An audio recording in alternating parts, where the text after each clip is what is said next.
Di dunia pencurian kelas atas, ada satu aturan yang tidak boleh dilanggar. Bukan soal tidak tertangkap, bukan soal tidak meninggalkan jejak, tapi jangan pernah menyimpang dari pola. Karena satu kesalahan kecil saja cukup untuk menghancurkan semuanya. Dan seseorang baru saja melakukannya. Malam itu, langit di pesisir California tampak tenang. Rumah-rumah mewah berdiri megah di tepi tebing, menghadap laut luas yang gelap. Dari luar, semuanya terlihat sempurna.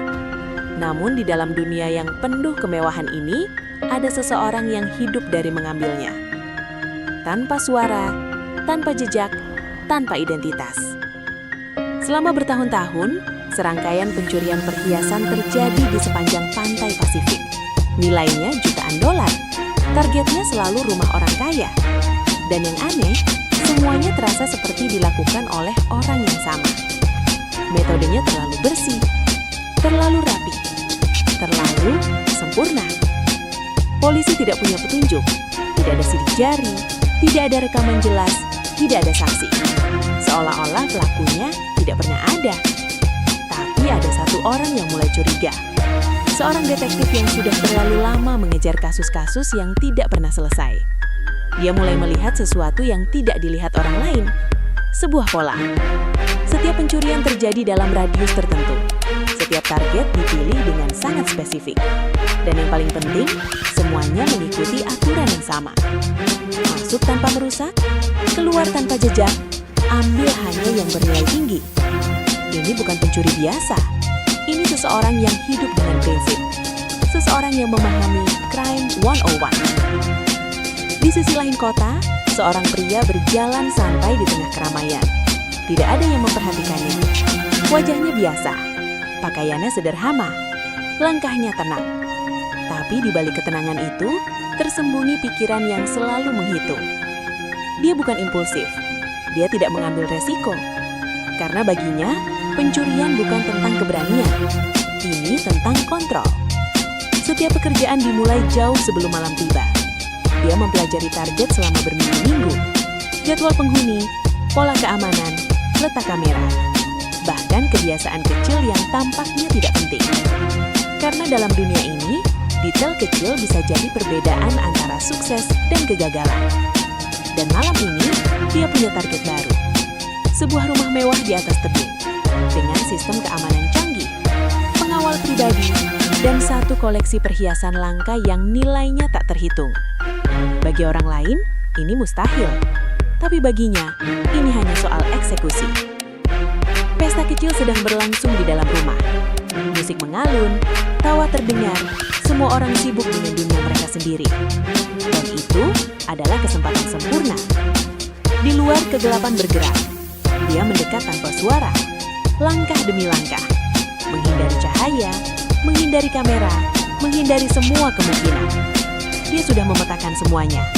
Tidak ada ruang untuk kesalahan.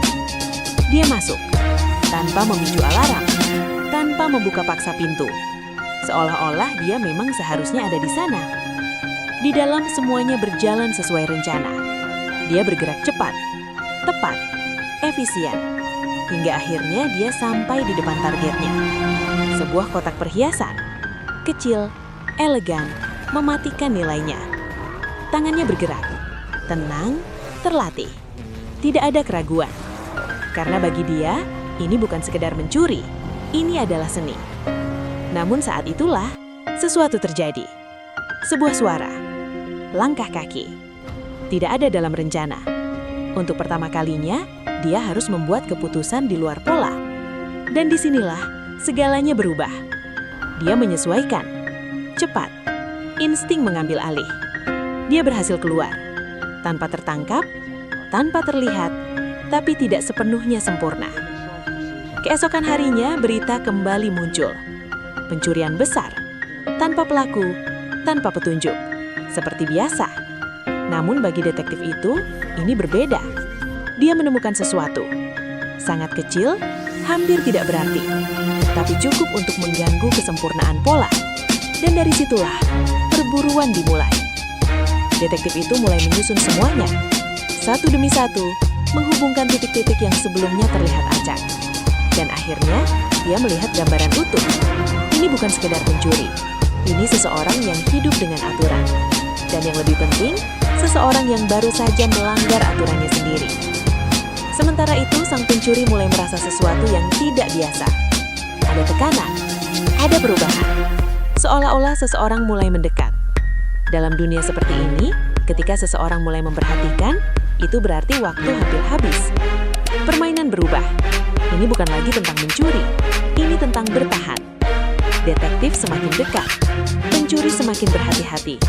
Keduanya bergerak seperti pemain catur, mengantisipasi, menunggu, menyerang di saat yang tepat. Dan akhirnya, mereka akan bertemu. Bukan di tempat ramai, bukan di depan banyak orang, tapi di satu momen di mana hanya ada dua pilihan, melarikan diri atau tertangkap. Karena dalam dunia Crime 101, tidak ada ruang untuk kesalahan kedua.